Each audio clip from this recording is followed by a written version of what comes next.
Hey guys, tonight we're plunging into the shimmering, absurd, and surprisingly fragrant world of diplomatic gifts at the Ottoman court. Imagine trudging through Istanbul's sticky summer air, sweat beading on your neck, only to be handed a carpet so heavily perfumed you can smell it 3 alleyways away. Then, just when you think you've seen everything, a golden horse, yes, literally dusted in gold powder, whinnies at you like it's all perfectly normal. You probably won't survive this journey without a raised eyebrow or two. After all, it's not every day you watch empires try to outdo each other with the equivalent of medieval luxury gimmicks. So, before you get comfortable, take a moment to like the video and subscribe, but only if you genuinely enjoy what I do here. And hey, drop your location and local time in the comments. Let's see who's listening from the farthest corner of the world tonight. Now, dim the lights, maybe turn on a fan for that soft background hum, and let's ease into tonight's journey together. You trudge past rows of solemn-faced janissaries guarding the Topkapi Palace's opulent gates, the air thick with spices and some unidentifiable musk. It isn't long before a pair of scribes usher you forward, where, laid out before you like a bazaar, are the gifts reserved for honored guests. The first thing you see is a series of immense carpets, their woven threads gleaming with embedded silver and gold filaments. But the moment you step closer, an intense, dizzying wave of perfume assaults your senses. These aren't just any carpets, they've been meticulously doused in rare adders, think rose, jasmine, sandalwood, so potent you can practically taste them. And next to the carpets, because the Ottomans believed in going big or going home, stands a horse. Not just any horse. A sleek, muscled steed, its coat glinting as though the sun itself kissed it. Servants had painstakingly dusted its glossy hide with powdered gold mixed with a light oil to make it stick, a technique so impractical historians still argue whether it was for shock, awe, or a subtle commentary on wealth's fleeting nature. As you try not to sneeze at the perfumed fog clinging to your face, the horse huffs, sending a glittery cloud swirling. It's both mesmerizing and mildly horrifying, especially as the gold powder starts clinging to your sweat-dampened skin. A fellow envoy whispers that previous visitors suffered mild allergic reactions, but hey, all in the name of diplomacy. The carpets and horses served as the sultan's statement pieces, opulence woven and bred into existence. The carpets, given their grandeur, rarely touched the ground afterward. Many were hung on walls or tucked away in European royal treasuries, only to disintegrate in the damp over centuries. Historians still argue whether the perfuming was a genuine offering of hospitality or an aggressive move to mask the, less pleasant odors of medieval life. There's something undeniably theatrical about the whole display, and you can't help but wonder how many smaller, subtler gifts were completely overshadowed by the sheer absurdity of it all. Carpets that never lost their scent, horses whose glitter never truly washed off, these were offerings that left a mark long after the treaties were signed or the wars postponed. And as you edge around the golden horse, who seems deeply unimpressed with its own celebrity, you spot something even stranger nestled behind the carpet mountain. But that's a story for another step deeper into the maze of diplomatic absurdity. You shuffle onward, the scent of those perfumed carpets still clinging to your clothes like an unwelcome memory. The next offering, laid out with almost comic seriousness, is something that looks deceptively mundane: mustache grooming kits. Yes, not jewels. Not exotic animals this time, but a collection of delicate combs, silver-handled brushes, tiny ivory scissors, and vials of fragrant oils specifically for one's upper lip adornment. In the Ottoman court, a man's mustache wasn't just facial hair, it was practically a political statement. A carefully groomed mustache signaled power, wisdom, and virility. So naturally, when foreign diplomats arrived, the Ottomans wanted to ensure their guests could maintain a suitably dignified appearance. Historians still argue whether these kits were considered an insult, a sly jab implying that foreign dignitaries were perhaps a little unkempt, or a genuine token of goodwill. The kits themselves were lavish. Think mother-of-pearl inlays, gold filigree edging every brush, and oils so rare the ingredients list reads more like a potion recipe than a cosmetic. Sandalwood, saffron, and a rare flower that only grew on Anatolian cliffs, all blended to ensure your mustache glistened with the subtle sheen of one who matters. You lift a brush from its velvet-lined box.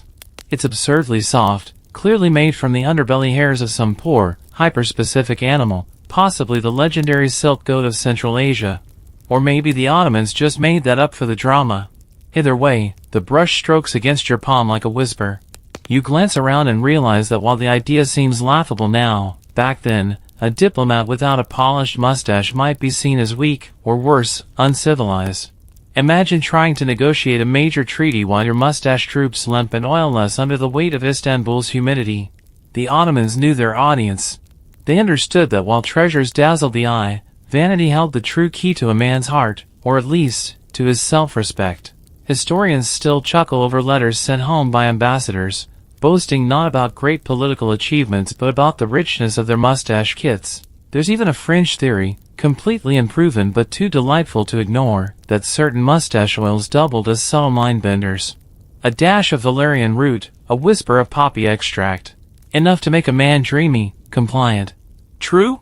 Who knows? The Ottomans never confirmed or denied, and the records? Conveniently vague. As you carefully resecure the kit's tiny latch, a musty official looms, beckoning you forward with a crooked finger. Apparently, there's another gift to inspect. You follow, only to halt abruptly when you hear a soft growl and realize the next diplomatic gesture is alive, and decidedly less predictable than a comb. You step cautiously toward the source of the sound, heart thudding just a little louder than before. Standing on an ornate silk rug is a leopard, a real, breathing leopard, its golden eyes narrowed and unblinking, its coat so dappled and glossy it could almost be mistaken for another extravagant carpet, if not for the slow, deliberate flick of its tail. The Ottomans, never once for understated gestures, had a peculiar fondness for gifting exotic animals, and leopards were a favorite. They were fierce, beautiful, and impossible to ignore, much like the empire itself. You've heard stories of these big cats being trotted out as living metaphors for Ottoman might, sleek, untamable, elegant yet deadly. This particular leopard is collared with a thick band of gold, and laid with emeralds so large they'd make any crown jewel blush. A few servants hover nearby, trying their best to look nonchalant while also ready to intervene should the big cat decide that diplomacy wasn't on its evening agenda. Historians still argue whether the gift of a leopard was meant as a compliment or a threat disguised in fur. After all, accepting it meant you now had a literal predator to care for, one that could turn your embassy into a scratch post at any moment. You inch closer, admiring the beast while secretly hoping it can't sense your nerves. A random anecdote bubbles up, one you read in the dusty margins of the diplomat's journal, that once, a particularly surly leopard gifted to the Venetians escaped en route, causing pandemonium in the streets of Venice. For weeks afterward, the Venetian Senate had to assure the public that no more Ottoman cats would be imported. There's another scholarly debate, because of course there is, about whether these leopards were truly wild or somewhat domesticated by palace handlers. Some say they were hand-fed from cubhood, raised around the cacophony of the court so that by the time they were presented, they could handle the pomp without lunging at every rustle of silk. Others argue that the Ottomans liked the uncertainty, a reminder that power is beautiful, but also unpredictable. You can't help but wonder what the poor diplomat who received this leopard thought as he tried to sail it back home. A leopard at sea, what could possibly go wrong? As you edge away from the feline ambassador, giving it a respectful berth, you notice a curious gleam from a nearby table. Intrigued and slightly relieved to be moving away from claws and teeth, you drift over, only to realize the next gift is just as absurd in its own delicate, melting way. You drift toward the gleaming table, already bracing yourself for the next oddity, and it doesn't disappoint. Sitting under a gauzy canopy are fruits. Not ordinary fruits, mind you, but colossal, gleaming apples, grapes, pears, and pomegranates crafted from wax. So lifelike you can almost smell their sweetness, until a closer inspection reveals the faint scent of beeswax and resin rather than orchard fresh air. The Ottomans had a peculiar sense of humor when it came to craftsmanship, and these wax fruits were the peak of playful opulence. Historians still argue whether these were meant to symbolize the abundance of the empire or simply to mess with foreign dignitaries' expectations. One moment you're expecting a juicy pear to quench your thirst, the next, your teeth sink into solid wax. What made these even more ridiculous, or brilliant, depending on your point of view, was that the wax was carefully blended with soft perfume oils. Not only did the fruits look real, but they gave off a faint, almost intoxicating fragrance. Imagine a room full of fruit that looked perfect and smelled divine but was utterly inedible. Of course, there was a catch. Wax fruits under the sweltering Mediterranean sun did not fare well. More than one unfortunate embassy recorded incidents of these grand gifts slowly losing shape, wilting into sad puddles by the end of a long audience. You picture an English ambassador's horror as the grand table of bounty he planned to boast about back home turns into a sticky, shimmering mess right before his eyes. And here's the real kicker: there are stories, whispered with the kind of glee historians can't resist, of these fruits being rigged with little pranks. An apple might reveal a hidden compartment with an embarrassing note, or an apricot would squirt colored water when squeezed. Was this just court gestures at work, or a deliberate attempt by the Ottomans to keep things lively? Scholars, of course, still bicker about it. You lean closer and lightly tap one of the giant wax grapes with a finger. It wobbles precariously, and you quickly withdraw your hand, not wanting to be responsible for the collapse of this fruity tower. The wax skin feels oddly warm to the touch, a reminder that this display, while grand, is also terribly temporary. Much like the fortunes of the empires these gifts tried to dazzle. As you back away, the air growing thicker with the mingling scents of wax, rose, and whatever perfumes still linger from the golden carpets, another movement catches your eye. Over near the window, where a tiny balcony peeks out toward the Bosphorus, a servant carries something small, fluttering, and, dare you believe it, bejeweled. You turn your gaze toward the window just in time to see it, a pigeon. But not just any pigeon, this one struts with the self-importance of royalty, its small, plump body swathed in a tiny vest glinting under the soft light. Yes, you are witnessing a pigeon dressed in a diamond-studded ensemble.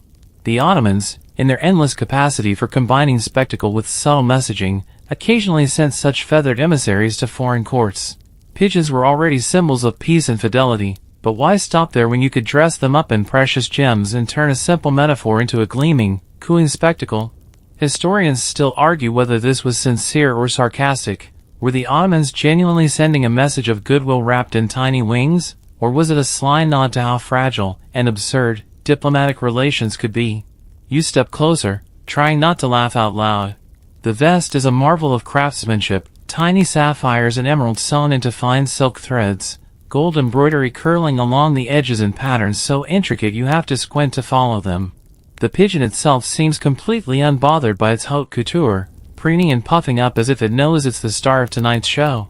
There's a well-known story, the kind that skirts the line between legend and historical footnote, about a pigeon like this being gifted to the French ambassador. It was supposed to be released at a ceremonial dinner, symbolizing peace flying between the two great powers. Unfortunately, the bird refused to budge when the moment came, content to strut on the banquet table, scattering breadcrumbs and leaving less than diplomatic droppings on an important treaty. Some accounts claim that the French, deeply affronted, refused to accept any more Ottoman pigeons thereafter. Others suggest they started dressing their own pigeons in imitation, sparking a brief but truly ridiculous trend of jewel-studded birds across European courts. Historians, naturally, are still squabbling over which version to believe. You can't help but admire the sheer theatricality of it all. After all, what better symbol of the Ottoman approach to diplomacy than a creature simultaneously delicate, bedecked in riches, and prone to making a mess at the worst possible moment? The pigeon, having had enough of your gawking, flaps its wings once, a flash of embroidered silk and iridescent feathers, and settles back down, cooing softly. A scribe clears his throat, subtly reminding you that the evening's parade of absurdity is far from over. With a reluctant sigh, you move toward another long, low table now being unveiled by attendants, where a peculiar gleam catches your eye, hundreds upon hundreds of tiny, translucent orbs glinting under the candlelight. You approach the long table cautiously, intrigued by the glistening display. Laid out in impeccable rows are what appear to be thousands of delicate, perfectly uniform orbs, pickled quail eggs. Yes, pickled quail eggs, glistening faintly with an oily sheen, each nestled into an individual velvet-lined cup as if they were pearls. The Ottomans, masters of courtly theater, believed that every gift needed not only to stun but to amuse, and what better way to do that than to present a mountain of luxurious food items arranged like a priceless treasure. Historians still argue whether this elaborate offering was a tribute to abundance or a sly reminder that even the smallest, humblest things, like a pickled egg, could be elevated to ridiculous heights with enough ceremony. You lean closer, catching the pungent tang of vinegar, spices, and something faintly medicinal. These weren't just eggs dunked in brine. Ottoman pickling recipes read more like love spells: rosewater, saffron, peppercorns, cloves, cinnamon bark, ingredients meant to impress not only with flavor but with the exoticism of the empire's sprawling reach. There's a fringe theory that these particular eggs came from a species of quail bred exclusively in the sultan's private gardens, their diet carefully curated with wild herbs to flavor the eggs from within. True? Maybe.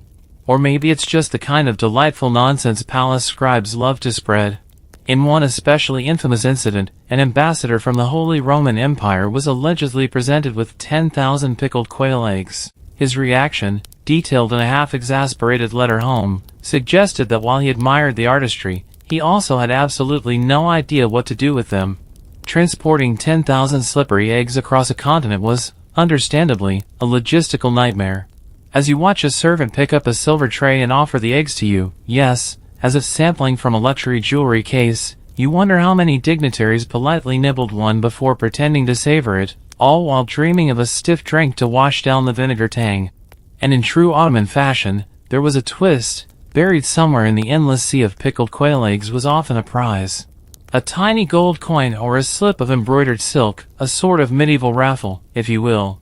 Winners were expected to present their find to the Sultan in a formal ceremony, a minor but very public reminder of the Sultan's generosity and the recipient's luck. You resist the urge to dig through the eggs in search of a prize, instead backing away slowly, cheeks puffed against the lingering vinegary perfume hanging in the air. As you turn, blinking against the sharp scent, a gust of cool night breeze wafts through the room, bringing with it a delicate flutter. You glance sideways and spot the next curiosity being carried in on soft velvet cushions. It's feathery. It's fluffy. It's ridiculous. You pivot toward the incoming cushions, your curiosity sharpened now. Nestled atop the velvet is an enormous plume, so granted could easily pass for a full peacock tail at first glance. But no, it's a single ostrich feather, impossibly long and improbably soft, its white fronds rippling delicately in the draft. Behind it, more attendants follow, arms laden with crates. As the lids lift, you realize the magnitude of the offering, not one, not two, but entire wagon loads of ostrich feathers, bundled carefully like silken sheaves of wheat. Ostrich feathers were among the most prized luxuries of the Ottoman court. They symbolized opulence, worldliness, and, oddly enough, a kind of martial prowess. After all, the birds came from distant lands, and gathering their feathers required brave hunters, or at least very fast ones. Historians still argue whether these feathers were intended purely as status symbols or if their presence hinted at the vast, globe-spanning reach of Ottoman trade networks. The best plumes, it was said, were so light and so fine that they could float on a breath of air. Some sultans liked to demonstrate this by releasing a feather and letting it drift lazily down from a balcony, a slow, elegant performance of wealth. You pick up one of the larger feathers, it's almost absurdly long, longer than your arm, and give it a tentative flick. It quivers like a jellyfish under your touch, delicate as a whispered promise. There's a delightful if dubious anecdote about one Ottoman ambassador who sent a cartload of ostrich feathers to the court of Louis XIV. Upon arrival, the feathers were promptly sewn into court fans, ceremonial helmets, and even sprouted from the shoulders of courtiers' coats in a fashion so garish that a visiting English noble allegedly quipped, "Paris has been conquered by birds." Historians still debate if the feathers truly sparked that brief, ridiculous trend, but it's a tantalizing thought. What's certain is that the feathers were wildly impractical gifts. Fragile, difficult to transport, prone to disintegration in damp weather, they were the silk shirts of their time, beautiful, useless, and a nightmare to pack. And, of course, no Ottoman gift was complete without a layer of quiet mischief. Some crates, diplomatic rumor goes, were lightly dusted with a fine, sneezing powder made from dried jasmine pollen. Imagine a high society gala, ruined not by scandal, but by an uncontrollable fit of sneezing. You tuck the feather back into its cushion with exaggerated care, trying not to disturb the delicate balance of absurdity and elegance. As you do, a deep, reverberating rumble shakes the floorboards under your feet, and from the open courtyard beyond, the next gift parades into view. You feel the rumble through your boots before you see it, and by the time you step out onto the stone terrace overlooking the courtyard, the scene unfolding below almost makes you laugh out loud. Elephants. Several of them. Plodding majestically, or at least trying to, into the palace grounds, draped in velvet cloths embroidered with gold threads so heavy the poor beasts stagger slightly under the weight. Each elephant's tusks are painted, their ears decked out in dangling jewels that catch the torchlight in dazzling bursts. The Ottomans loved spectacle, and nothing said "look upon my magnificence" quite like an elephant parade. These enormous creatures were rare enough in Europe to be whispered about in wonder, and the Ottomans knew that sending one, or several, as a diplomatic gift would leave an impression as deep as their footprints. Historians still argue whether the elephants were gifts of friendship or veiled warnings, a reminder of Ottoman strength and exotic reach. The sight is undeniably impressive, but as you watch, the grandeur quickly devolves into barely managed chaos. One elephant, perhaps startled by the shouting of the handlers or the unfamiliar clank of its own jewelry, swings its trunk wildly and knocks over a beautifully arranged pyramid of amphorae. Another tries to climb a shallow set of steps leading to a formal garden, slips, and sends a wave of servants scattering like startled birds. You can't help but marvel at the logistics behind this gift. Transporting elephants across continents wasn't exactly a weekend errand. Special ships had to be outfitted with reinforced decks and endless supplies of food and water. There's a famous, and slightly tragicomic, account of an elephant sent to King Ferdinand of Spain who grew so seasick during the voyage that he reportedly refused to eat anything but oranges for weeks afterward. There are also rumors, highly suspect but irresistible, that some particularly clever elephants were trained to perform tricks, like kneeling before the Sultan or using their trunks to present smaller gifts like gilded goblets or ceremonial swords. Whether this was true or just the embellishment of wide-eyed European chroniclers remains a matter of spirited scholarly debate. You watch as one especially ornery elephant grabs a decorative banner in its trunk and, after a brief tug-of-war with a panicked attendant, tosses it triumphantly into a fountain. The onlookers' horrified gasps are quickly swallowed by awkward applause, as if willing the scene back into dignity. The scribe beside you clears his throat delicately and hands you a slim, embroidered scroll, a polite reminder that there are more gifts yet to see, and probably ones less inclined to overturn the furniture. As you follow him back inside, brushing errant strands of hay from your robe, you catch sight of a gleaming display set up along one side of the hall, fine footwear, it seems, and not just any footwear. As you approach, your feet practically itch at the thought of what you're about to try on. You cross back into the grand hall, leaving behind the chaotic symphony of trumpeting elephants and splashing fountains. The scent of damp velvet and churned earth still clings faintly to your clothes, but ahead, the hall gleams with an altogether different kind of opulence. Laid out before you, on low tables draped in silk, are slippers, dozens upon dozens of them. But these aren't just any slippers. They're made from crocodile skin, gleaming dark green under the flickering lamplight, their surfaces so glossy and smooth you half expect them to slither away if nudged too hard. Footwear, it seems, was another Ottoman specialty in the art of the absurd diplomatic gift. Historians still argue whether these crocodile skin slippers were a token of status, exotic materials, after all, symbolizing power and reach, or simply a way to display craftsmanship so fine it bordered on ridiculous.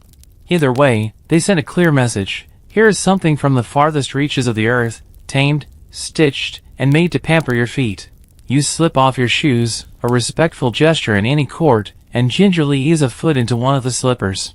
It's cool and supple, molded to fit snugly, though you can't help but notice the stiff creak as the skin adjusts to your weight. Comfort, it appears, was a secondary consideration. Some of the slippers are simple in design, if extravagance can ever be called simple, gold stitching curling along the seams, tiny rubies set into the tips like angry little eyes. Others are more ostentatious, pointed toes curled dramatically upward, the soles lined with what looks suspiciously like silk padding dyed in imperial colors. The Ottomans were masters at weaving symbolism into their gifts. Crocodiles, feared and revered, suggested survival, patience, and lethal strength. Gifting footwear made from such a creature might have been a sly way of reminding envoys to tread carefully in their dealings, or perhaps just a way to show off the empire's reach into African trade networks. You recall reading once, a footnote in a dusty manuscript, about an English diplomat who, upon receiving such slippers, insisted on wearing them at his first audience with the Sultan. Unfortunately, they squeaked with every step, echoing embarrassingly across the marble hall.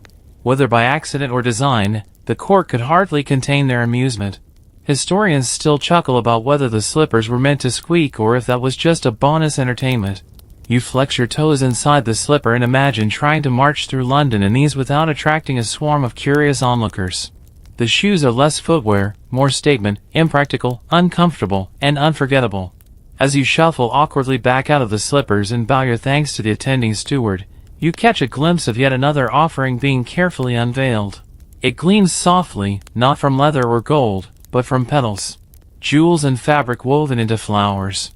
Tulips, to be exact, the next chapter in the Ottoman Empire's gallery of absurdity. You move closer to the unfolding spectacle, the crocodile skin slippers forgotten in the moment your eyes lock on the next offering. Arranged with painstaking precision are tulips, not real ones, but marvels crafted from silk and encrusted with tiny, shimmering jewels. The petals catch the lamplight and scatter it like prisms, each bloom a frozen firework of color and light. The Ottoman Empire's obsession with tulips is legendary. These flowers weren't just admired, they were revered, elevated to near-divine status. Historians still argue whether the so-called tulip era was genuinely the peak of Ottoman aesthetic excess or merely the most documented phase of their flowery fixation. You bend down to examine a single blossom. The stem is wrapped in thin strands of gold wire, delicate enough to quiver at your breath. Each petal, sewn from the finest silk imported from China, is studded with slivers of emerald and garnet, forming an intricate mosaic of green and red veins. It's beautiful, certainly, but also hilariously impractical, as most of these diplomatic gifts tend to be. Tulips, at the height of their mania, were symbols of perfection and transience, much like the Ottoman Empire liked to present itself, magnificent yet aware of the fleeting nature of earthly glory. Gifting bedazzled tulips was their way of flexing not just wealth but cultural sophistication, an unspoken reminder that their artisans could turn the ephemeral into the eternal. You remember a ridiculous, but delightful, story about a Venetian ambassador who tried to return the favor by sending crates of real tulip bulbs back to the Sultan. Unfortunately, the bulbs rotted en route, arriving as foul-smelling mush. Legend has it the Sultan responded by sending the ambassador a single jewel-encrusted tulip with a note, "Some things are best left eternal." Historians still debate the authenticity of this tale, but it's a good one to whisper in candlelight. There's another layer of mischief here. Some of these jeweled tulips were crafted with hidden mechanisms, tiny, wind-up contraptions that, when triggered, made the tulip bloom before your eyes. Imagine the bewilderment of a foreign dignitary fumbling to explain how they broke 1,000 gold-piece flower in front of the Sultan himself. You reach out to lightly touch the petals and are met with an unexpected texture, cool, almost sharp, where the edges are lined with slivers of polished mother-of-pearl. The craftsmanship is extraordinary, the kind that takes decades to perfect, and no small amount of nerve to actually attempt. As the attendants move among the blooms, adjusting the display, you catch a whiff of the faint rose perfume still hanging from the earlier carpets and feel, once again, the overwhelming sense that here, beauty and absurdity are inseparable. Before you can drift too far into tulip-induced reverie, the scribe at your side gives a polite cough. You turn, and he gestures toward a large, ornate cabinet being wheeled in, its doors barely able to contain the mechanical curiosity inside. Something clicks, and a faint, disjointed melody begins to play. The disjointed melody grows louder as you draw nearer to the towering cabinet. It's an ornate construction of dark walnut inlaid with ivory, mother-of-pearl, and gold leaf, gleaming like some ancient treasure chest. But it's not what the cabinet looks like that captures your attention, it's what it contains. Inside, carefully cradled on a velvet dais, is a musical clock. You stare as its tiny mechanical birds attempt to chirp in time with a halting, warbling tune. Gears click and grind beneath the lacquered surface, struggling to keep rhythm. The song, once likely a charming lullaby, now limps along like a courtier nursing a hangover. Musical clocks were all the rage among the European elite, and the Ottomans, naturally, embraced and exaggerated the trend. Gifting a musical clock was a clever play, a symbol of modernity, of imperial reach, of an empire not stuck in the past but marching to the ticking drumbeat of progress. Historians still argue whether these clocks were viewed as technological marvels or barely functioning conversation pieces. You lean in closer and watch a delicate mechanical bird flap its wings with an almost pitiable lack of enthusiasm. The bird's tiny head bobs in a jerky circle, as though even it is unimpressed by its own performance. There's a well-worn anecdote of a French envoy who received a musical clock that broke the moment it struck noon during his first audience with the Sultan. The clock's little mechanical men collapsed in a heap, and the chimes spluttered out like a sickly goat. Supposedly, the Sultan chuckled and remarked, "Even time fears our power." Historians, of course, still debate whether this witticism was ever truly uttered or retrofitted by an imaginative scribe. You listen as the tune winds down with a final groan, the mechanism ceasing momentarily before clicking into reluctant silence. It's strangely fitting, a delicate, intricate marvel that promises grandeur but delivers a very human imperfection. A reminder, perhaps, that even the most sophisticated craftsmanship can falter under the weight of expectation. These clocks weren't just for show, though. Some were fitted with secret compartments, tiny drawers hidden behind false panels, perfect for concealing sensitive documents or precious jewels. Others, rumor has it, had hidden mechanisms designed to jam deliberately if handled improperly, a quiet snub for any envoy too clumsy or too disrespectful. You step back, allowing an attendant to gently close the cabinet doors on the wheezing clock, and almost immediately your eye is drawn to another dazzling display, this time, an opulent row of velvet robes. You can't help but wonder what sort of ridiculousness the Ottomans have stitched into those garments. You wander over to the velvet-draped tables where a new layer of extravagance awaits. Robes, dozens of them, spill over the edges like waves of dark wine. They shimmer in the lamplight, heavy with embroidery, beads, and gold thread woven so thick it could probably stand upright if you let it. The attendants step aside with a flourish, inviting you to select one. The weight of the fabric, even just looking at it, makes your shoulders ache in sympathy. You reach out and brush your fingers against the cloth. It's velvet, yes, but unlike any velvet you've ever felt. Thick, plush, almost sticky from the sheer density of its weave. These weren't everyday garments. They were kaftans, the sort gifted to dignitaries and foreign envoys during official ceremonies known as hilat, a centuries-old Ottoman tradition. Historians still argue whether the tradition was meant to honor guests or subtly bind them in layers of obligation. After all, once you accept a sultan's gift, you're tangled in his goodwill. You lift one robe, startled by its weight, easily over 30 pounds. The embroidery is dizzying, tiny patterns of tulips, hyacinths, and cypress trees, each outlined with real silver thread. The collar alone is encrusted with pearls. Putting this on would feel less like dressing and more like arming oneself for a parade. And indeed, it wasn't merely for comfort or fashion. These robes were calculated displays of the empire's wealth and generosity. The more elaborate the robe, the greater the implied esteem, but also, the greater the expectation that the recipient would respond with appropriately lavish gestures in return. There's a famous account, repeated in slightly different versions depending on who you ask, of a Venetian ambassador who nearly fainted under the weight of the robe he was gifted. Struggling to stand upright in the middle of an official ceremony, he wobbled like a sapling in a storm until two guards had to discreetly prop him up. Historians still debate whether this was a deliberate Ottoman prank or simply an overzealous tailor. You slide your arms into one of the less intimidating robes and immediately feel swaddled, pinned down by its opulence. It's warm, almost smothering, the kind of heat that would turn any negotiation into a sweaty test of endurance. Small wonder, you think, that most dignitaries wore these robes exactly once, long enough for the ceremonial portrait, before packing them away as trophies or, if they were very unlucky, hauling them back across deserts and oceans. And, of course, the Ottomans weren't above adding their little flourishes. Hidden in the hem of some robes were tiny bells stitched so subtly they couldn't be seen, only heard, a faint, jingling reminder of your new loyalty every time you shifted your weight. As you struggle free of the robe's clutches, grateful for the cool air on your skin again, you notice servants bustling about with small silver trays. On closer inspection, the trays carry not more fabric or jewels, but orbs, icy, misting slightly in the humid air, each giving off a faint floral aroma. It seems tonight's offerings are about to take a very chilly turn. You step closer to the silver trays, intrigued by the strange mist curling up from the orbs resting atop them.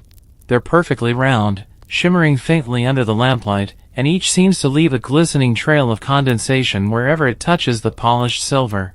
The servant nearest you carefully lifts one of the orbs and, with a graceful flick of the wrist, tosses it gently into the air. It arcs, almost weightless, before landing with a soft plop at your feet, a fragrant, chilled snowball. And not just any snowball, you realize as the scent of roses and sandalwood wafts up, these are scented snowballs. Leave it to the Ottomans to turn a simple pleasure into a grand diplomatic gesture. Historians still argue whether these perfumed ice orbs were genuinely intended as luxury gifts or if they were elaborate jokes at the expense of sweating foreign dignitaries unfamiliar with the brutal Istanbul summers. You reach down, fingertips tingling as they graze the icy surface. The snowball is dense, heavy with crushed ice perfumed with attar oils. In a world without air conditioning, this was the Ottoman court's answer to cooling off, offering snow imported from distant mountains, preserved in deep, shaded ice houses and laced with exotic fragrances for that extra layer of opulence. There's an irresistible, if faintly absurd, anecdote of a Polish ambassador who misunderstood the gift, thinking it some form of delicate fruit. He reportedly bit into one and immediately regretted his life choices as the freezing concoction set his teeth on edge. Another record, from a slightly more sarcastic Dutch envoy, describes these snowballs as glorious spheres that melt the spirit but numb the tongue. You lift one carefully, marveling at the craftsmanship. Some snowballs were even hollowed out and filled with rosewater, which would burst open in a delicate spray if thrown, an early form of luxury water balloon, if you will. Of course, the real artistry lay in the fleeting nature of the gift. Here was wealth in its most impermanent form, snow, gathered with difficulty, perfumed with rare oils, and destined to disappear within minutes in the summer heat. A perfect, cooling metaphor for the Ottoman Empire's blend of grandeur and impermanence. You roll the snowball lightly in your palm, feeling the icy chill seep into your skin. As droplets trickle between your fingers, you spot the next offering being prepared, a sight both more humble and more hilarious than the last. Servants bustle toward you, struggling slightly under the sheer, improbable length of something that gleams oily in the candlelight. You squint and realize, with no small amount of disbelief, that you're about to be introduced to the diplomatic art form no one saw coming, the sausage length challenge. You blink twice, just to be sure your overheated brain isn't inventing things. But no, several servants are indeed wrestling with what looks like a massive, sinuous coil of sausage.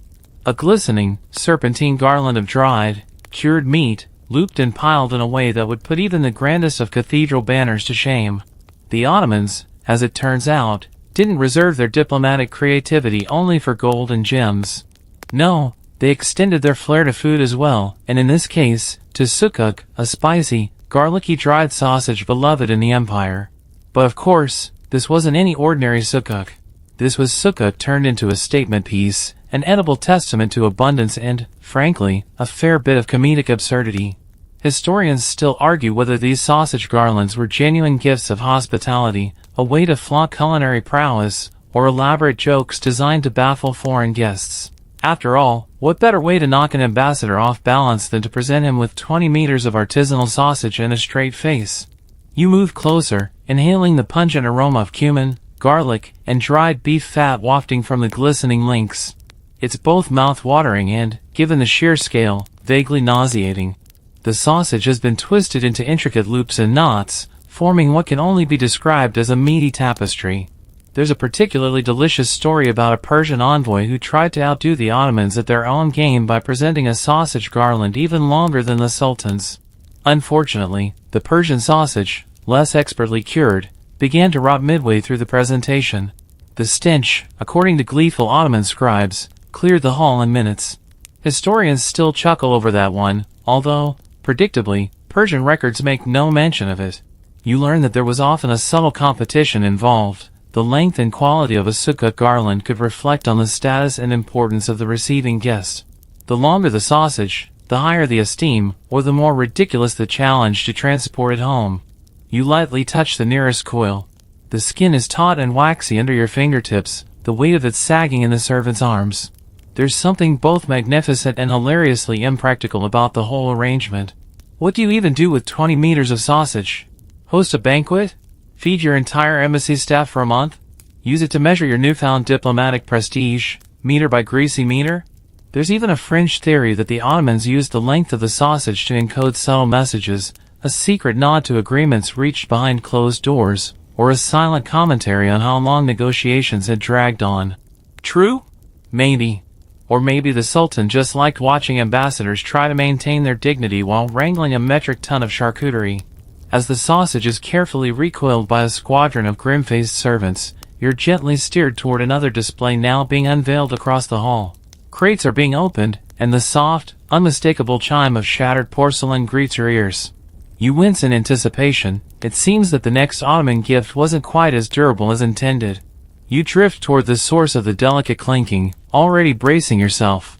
The crates have been opened wide, and spread across velvet cushions are hundreds of shards of what was clearly once a magnificent set of porcelain. You spot the remains of a plate, its surface painted in that unmistakable cobalt blue of fine Chinese ceramics, now fractured into spiderweb cracks. Porcelain, or white gold as it was often called, was among the most coveted luxuries in the Ottoman court. The sultans adored it, not just for its beauty, but for its foreign mystique. And, of course, they loved giving it away to foreign dignitaries as a sign of wealth and taste. Historians still argue whether these gifts were acts of genuine goodwill or subtle exercises in frustration, given how often the porcelain shattered in transit. You watch a servant gingerly lift a broken cup, its lip chipped, its base cracked clean in half. These were knockoffs either. No, the Ottomans imported the finest porcelain they could get their hands on, Ming Dynasty, mostly, although some pieces came from far-flung kilns whose names were whispered like spells among European collectors. The problem, of course, was the journey. Even carefully packed in crates lined with straw, porcelain was notoriously difficult to transport. Ships rocked, camels stumbled, crates fell. By the time the diplomatic caravan reached its destination, the precious cargo often resembled a particularly artistic explosion. There's a well-worn story about an English ambassador who received a grand service set of porcelain, 200 pieces strong. By the time it arrived in London, only 3 plates remained unbroken. Ever resourceful, the ambassador hosted a dinner using the surviving pieces and spent the rest of the evening boasting about how the Ottomans had gifted him the world's most exclusive set. Historians still debate whether this was quick thinking or desperate face-saving. You kneel down to inspect one of the larger shards. Even broken, it's stunning, the glaze smooth as glass, the blue dragons swirling across the fragments as if still alive. There's an almost philosophical beauty to it, you think. Perfection shattered by the harsh realities of distance and time. And, perhaps, the Ottomans knew this. Some speculate they chose porcelain precisely because it was fragile, a reminder that beauty and power are delicate things, easily fractured. Others suggest a more practical reason. It was simply the trendiest luxury item of the day, and no self-respecting empire wanted to be caught without a proper stockpile. You stand, brushing dust from your knees as the servants quietly begin to gather the shards. Across the room, you notice a golden gleam, not the harsh glitter of coins or jewels, but something softer, more organic.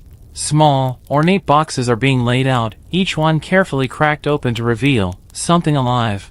You squint and lean closer. It's not jewelry, not relics. It's wriggling, it's crawling, and it's about to change the silk trade forever. You approach the golden boxes cautiously, your curiosity sharpened by the faint, almost imperceptible rustling sound coming from within. As the attendants lift the lids, the contents come into view, clusters of pale, squirming silkworms, nestled among mulberry leaves that look as though they've been plucked fresh from some secret imperial garden. Silkworms, wriggly, homely, and profoundly valuable. In the Ottoman court, they weren't just bugs, they were living treasures, the humble architects behind the shimmering fabrics that clothed sultans and dignitaries alike. Gifting live silkworms in ornately crafted golden boxes was a power move, no matter how squirm-inducing it might have seemed to an unsuspecting ambassador. Historians still argue whether the Ottomans viewed these silkworm gifts as straightforward economic empowerment or whether there was a touch of mischief involved, perhaps a way of handing their foreign guests a burden disguised as a boon. After all, silkworms are notoriously finicky creatures, requiring constant care, ideal temperatures, and, crucially, endless mulberry leaves. Not exactly an easy pet to maintain on the voyage back to Europe. You bend over one of the boxes, peering at the slow, hypnotic writhing of the worms as they munch steadily. The golden container itself is a marvel, delicate filigree work edges the frame, tiny sapphires glinting in the corners, and inside, the box is lined with soft, woven silk, a sly reminder of what these creatures would someday become, assuming they survived. There's a delightful anecdote, whose veracity historians still debate, about a Hungarian envoy who took his silkworms home, only to have them escape mid-journey. According to the story, his personal chambers were found weeks later completely overrun by caterpillars spinning silk across his bedposts and tapestries, turning his house into a bizarre, sticky wonderland. Gifting silkworms also had a subtle diplomatic undertone. It hinted at the empire's dominion over the silk trade, an ancient power once jealously guarded by China but now flourishing under Ottoman hands. Accepting the worms wasn't just accepting a gift, it was a tacit acknowledgement of the sultan's role as a major player in global commerce. And, just to add a final, glittering flourish, many of the golden boxes included a tiny scroll tucked in among the leaves, a secret Ottoman recipe for dyeing silk, encrypted in flowery prose that could take weeks to decode. Some recipients spent months unraveling these riddles, only to discover recipes that might work, or might be deliberate decoys. Historians are still debating whether these silk dye codes were genuine gifts of knowledge or the 17th century equivalent of sending a diplomatic whoopee cushion. You straighten up, resisting the urge to touch the worms, and step back as the lids are replaced with great ceremony. Just when you think the spectacle might finally be winding down, another group of attendants file in, carrying gilded cages. From within, there's a soft, musical chirping, delicate, persistent, and oddly comforting. It appears the next gift is not only alive but musical. The gilded cages catch the lamplight as the attendants arrange them in neat rows. Their delicate constructions, a latticework of gold filigree so fine it looks as if a strong breeze might bend them. Inside each cage perches a canary, bright, fluttering, and surprisingly dignified for such tiny creatures. The air fills with a gentle, melodious chorus, a kind of ambient soundtrack to the evening's escalating absurdity. The Ottomans, it seems, were determined not just to dazzle the eyes and nose, but to seduce the ears as well. Gifting singing canaries wasn't a whim. In a court that appreciated not just luxury but artistry, these birds were prized for their pure, sweet songs. Historians still argue whether they were intended as living music boxes or if their ceaseless singing was a subtler metaphor, perhaps a reminder that beauty and toil are often inseparable. You move closer to one of the cages. The canary eyes you coolly, as if judging whether you're worthy of its tune. It fluffs its feathers, hops to a higher perch, and trills a few perfect notes. The sound is light but sharp, cutting through the heavy air like a silver needle through velvet. There's a delightful and thoroughly unverified rumor that some of these canaries were trained, not just to sing, but to mimic the first few notes of traditional Ottoman court music. Imagine the look on a French ambassador's face as he unwraps his gilded cage, only for the bird to warble a tiny, imperfect rendition of a march played in the Sultan's private court. Historians still argue whether this was genuine training or the embellishment of later raconteurs eager to add spice to the tale. And it wasn't just about the birds. The cages themselves were works of art, some inlaid with mother-of-pearl, others encrusted with tiny, perfect gemstones. One story, probably apocryphal but too charming to ignore, tells of a Dutch envoy who, upon receiving his cage, tried to disassemble it to smuggle the jewels home, only to have the entire thing collapse into a tangle of golden wire and scandal. You reach out and touch the cage lightly. It's heavier than it looks, the gold cold under your fingertips. The canary watches you with the disinterest of one accustomed to grand audiences. You wonder briefly how the Ottomans managed to keep the birds alive on their long journeys. Ships weren't known for their luxury aviaries. Some records hint that entire decks were once devoted to songbirds, a floating menagerie of chirps and flutters crossing the Mediterranean. The music in the hall swells as more birds add their voices, an impromptu symphony against the backdrop of torchlight and velvet. And just as you begin to lose yourself in the hypnotic chorus, a gleam catches your eye from the far end of the hall. There, laid out on a dais and glinting under a massive chandelier, are helmets, but not the kind meant for war. These are ridiculous, resplendent, and more fit for a royal fashion show than a battlefield. You move toward the dais, your footsteps muffled by thick carpets, the canary's song slowly fading behind you. As you approach, the helmets come into focus, each more preposterous than the last. These aren't practical helmets forged for battle. No, these are glittering monstrosities, ceremonial headpieces crusted with diamonds, rubies, emeralds, and sapphires. Gleaming under the chandelier's molten light, they seem less designed to protect and more intended to blind any would-be attackers with sheer extravagance. The Ottomans, masters of spectacle, understood better than anyone that sometimes appearance trumped function. Gifting a helmet like this wasn't about providing protection, it was about crowning a diplomat with a literal burden of wealth. Historians still argue whether these helmets were serious diplomatic offerings or subtle, heavily gilded jokes at the expense of their often bewildered recipients. You lift one carefully, both hands bracing under its absurd weight. It's heavier than it looks, at least 15 pounds of gleaming metal and gemstones pressed into a shape vaguely resembling a traditional warrior's helm. The interior, amusingly, is lined with padded silk, more concerned with comfort than any actual battle readiness. One of the helmets is especially ludicrous, a tall, conical creation crowned with a single, massive ruby perched atop like a cherry on a sundae. Another sports a delicate golden visor encrusted with tiny turquoise beads, their pale blue shining like a miniature sea against the gold. There's a particularly beloved tale of a Venetian ambassador who, upon being presented with such a helmet, was so overwhelmed by its ridiculousness, and so afraid of insulting the Sultan by refusing to wear it, that he donned it immediately. Unfortunately, it was far too large, and the ambassador spent the entirety of his formal audience squinting from under the jewel-encrusted rim, the heavy crown wobbling precariously every time he moved. Supposedly, he even tipped forward once in a particularly deep bow, nearly somersaulting into the Sultan's dais. Whether this actually happened or was the creative embellishment of later chroniclers, historians still love to debate. You run a finger along the helmet's edge, tracing the cool surfaces of jewels worth a small kingdom. It's absurd, gaudy, and utterly mesmerizing. You imagine trying to wear this in battle, the sun bouncing off the diamonds, announcing your presence to every archer within a 3-mile radius. Not exactly the height of strategic thinking. And yet, the Ottomans knew precisely what they were doing. These helmets weren't meant for war. They were meant for ceremonies, processions, parades, a visible, walking advertisement of wealth, power, and the kind of unapologetic excess only an empire at its zenith could pull off with a straight face. As you gently place the helmet back onto its stand, marveling once more at its ridiculous grandeur, you hear a commotion near the hall's entrance. Servants are struggling to maneuver something massive through the wide doors, something that glints and glimmers even under the low, flickering light. You squint.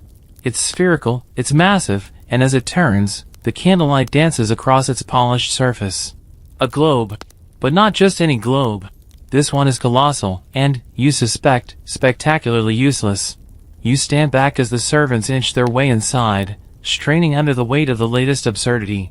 Before you now, perched precariously on an enormous stand of carved ebony and ivory, is a globe.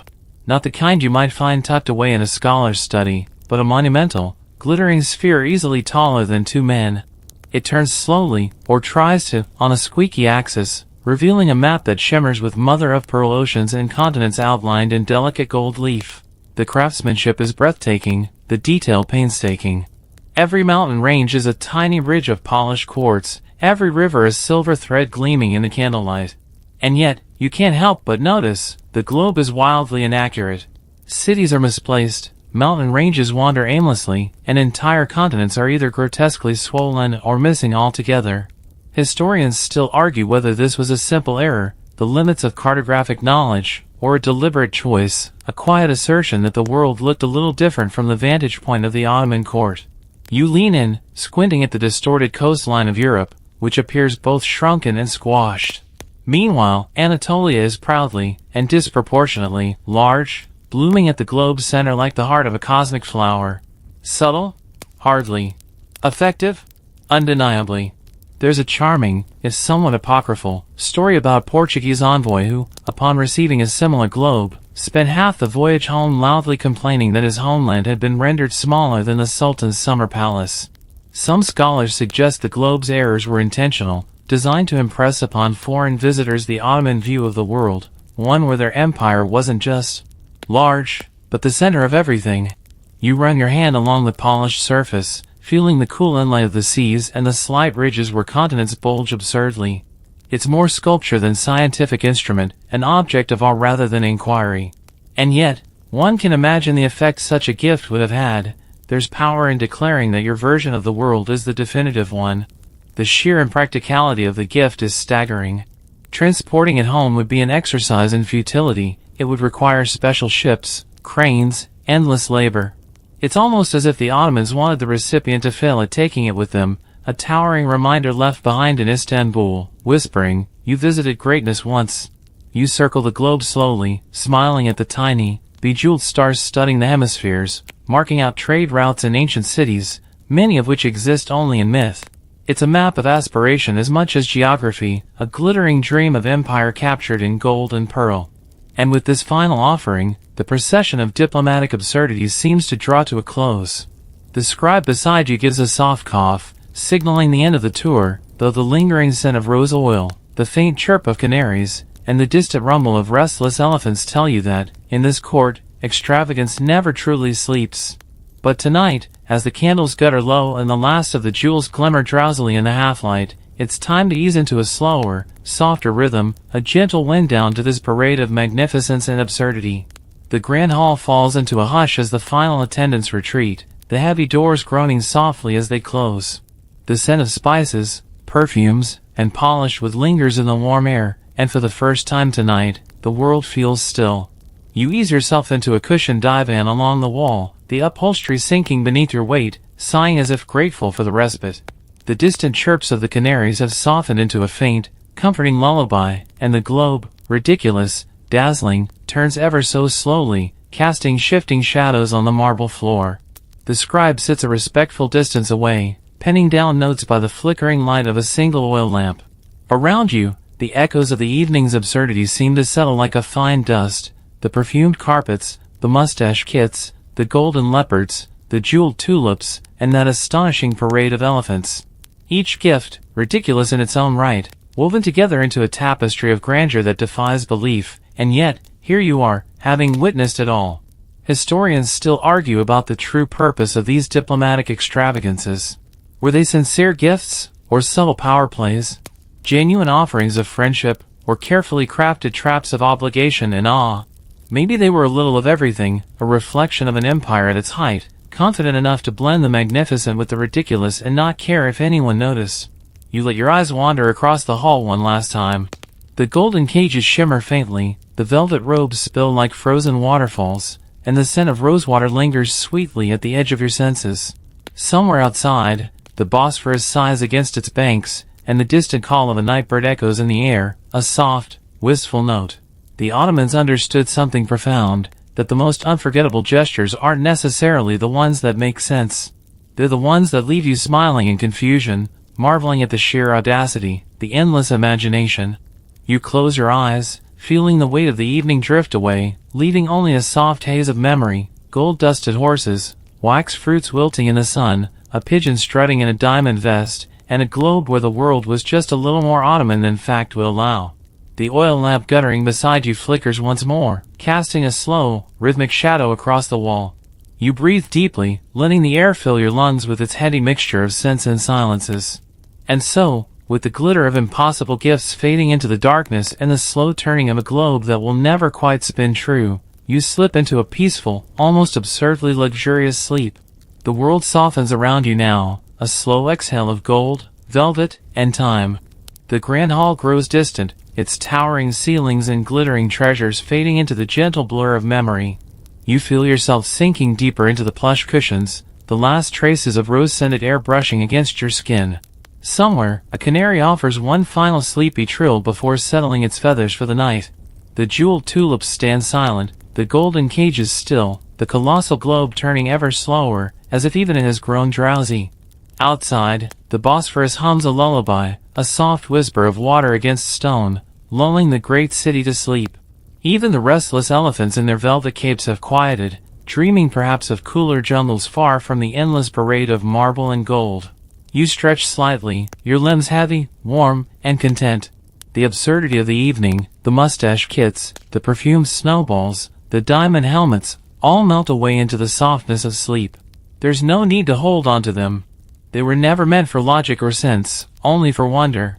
With one last, lingering breath, you drift further, sinking into dreams filled with glittering horses and golden clocks that play music just a little off-key. The world becomes lighter, the night deeper, and soon, all that's left is the slow, steady turning of a globe that promises, in its quiet spin, that the world will still be waiting when you wake. Good night. Sweet dreams.